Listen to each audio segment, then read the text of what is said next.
Have you ever felt like true inner peace is just this distant finish line that you're endlessly running toward? Well, if that sounds familiar, you are in the exact right place. Welcome to This Explainer, where we're going to dive deep into Sri Bhagavat's radically disruptive text, Don't Delay Enlightenment. We're going to challenge pretty much everything you think you know about spiritual awakening.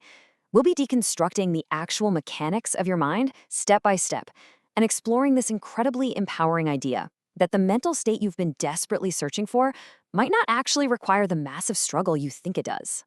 Okay, so let's jump right into it by looking at a super common assumption. When you hear the word enlightenment, what pops into your head? For most of us, we immediately think it takes decades of grueling practice, right?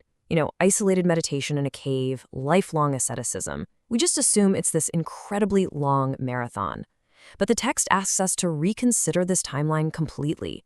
What if time isn't actually the defining factor at all? So instead of that 20-year expectation, the source text points us toward what it calls an instantaneous reality. There's this wild ancient legend from the Vedantic scriptures about King Janaka. The story goes that Janaka attained enlightenment in the exact amount of time it took him to put one foot in the stirrup and swing his other leg over the saddle to mount his horse. Literally in seconds. He didn't have to retreat to a forest for years, he just understood the truth instantly. And this actually brings to mind a brilliantly simple analogy from the renowned thinker J. Krishnamurti. Usually, you plant a grape seed, water it, nurture it, and then wait a super long time for the actual fruit, right? But Krishnamurti famously said, "I ask you to come with the grape seeds, and after the end of my talk, return home with grapefruits." The point here is that enlightenment doesn't require this heavily nurtured, prolonged growth period. It is an immediate, totally intellectual shift in your understanding. Okay, moving to part 1, anatomy of the mind. To even begin to grasp how an instantaneous shift is possible, we first need to look under the hood of our own consciousness. If we break our mind down, we find 3 distinct levels. First up is the conscious mind. This is our day-to-day awareness, the joy or sadness we're feeling right in this exact moment. Second, there's the subconscious mind, which is the hidden storehouse of all our recorded experiences, our beliefs, even our genetic inheritance. We can't actually see it directly, but it's the engine producing all those conscious feelings. And finally, you have the deeper conscious mind, this secret chamber holding mystical or spiritual experiences, which usually only gets unlocked through really intense yogic practices. Which brings us to part 2, the inner war. Let's see how these different layers of the mind clash to create the core human struggle. Here is where things get really fascinating. Our subconscious mind basically operates like a completely automatic machine. Depending on what's happening around you, it naturally just spits out feelings like sorrow, fear, or anger. It doesn't ask for permission. But our conscious mind, well, it's heavily armed with all these theories of perfection. It constantly tells us, I must be calm, I must not get angry, I absolutely must be happy right now. So the very second your subconscious outputs a negative feeling, your conscious mind steps in and willfully fights it. And the author highlights that this exact conscious resistance, fighting your own subconscious output, creates a massive state of self-contradiction. You are quite literally at war with yourself. One part of your brain produces the anger, and another part aggressively tries to suppress it. This exhausting, endless loop of self-contradiction is the true root of our psychological pain. It isn't actually the initial feeling of sadness or anger that breaks us. It's the internal war we wage against it. Let's look at part 3, the trap of experience.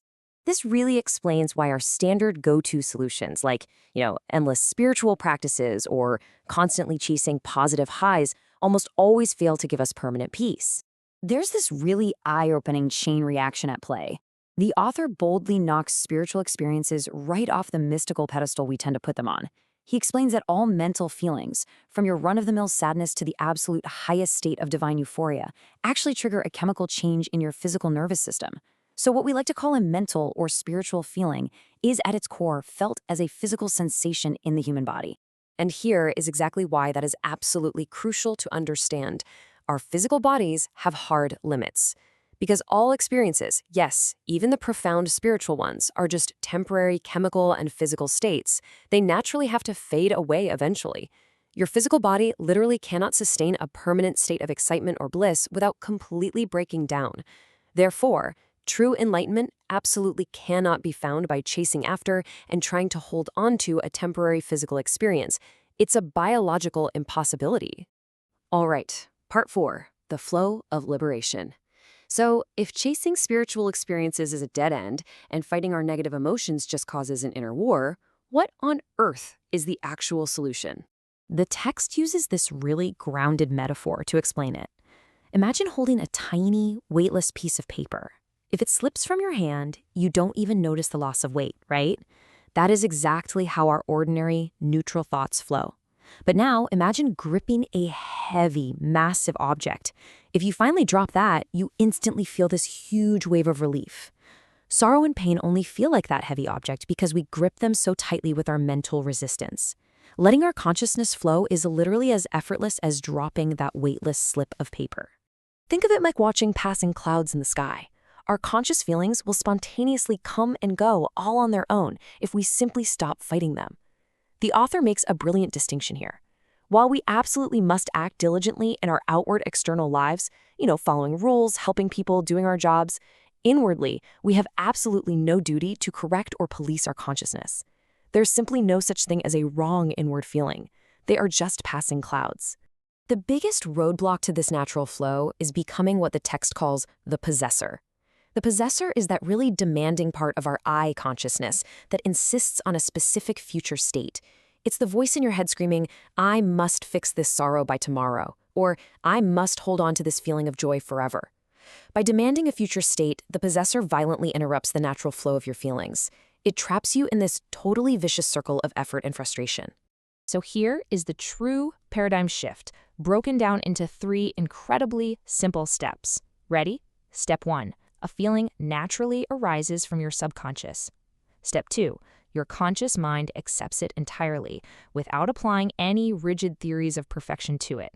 Step 3. Because you aren't resisting it, the feeling simply fades away spontaneously. Boom, it's just over. It really, truly is that simple. Enlightenment, according to Sri Bhagavat, is not some mystical trance state you meditate your way into. It is just the profound intellectual realization that we have to drop the struggle entirely. We just allow everything to flow. It's embracing the legitimate irresponsibility of our inward feelings. Even if you look at the Buddha's famous realization under the Bodhi tree, the author points out it wasn't about attaining some magical, permanent high that he then had to forcefully sustain for the rest of his life.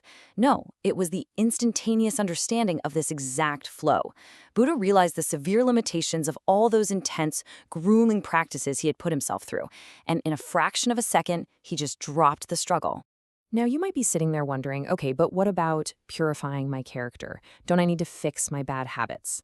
The text uses a fantastic, super reassuring analogy of a train changing tracks. When you attain this intellectual understanding, this liberation of flow, it is like the engine of the train instantly switching over to a brand new track. Now, the carriages behind it, representing your deeper subconscious mind and your ingrained character traits, they might still briefly trail along on the old track. But because the engine is shifted, they will naturally follow onto the new track over time, completely on their own, all without any forced effort or strict mental policing on your part.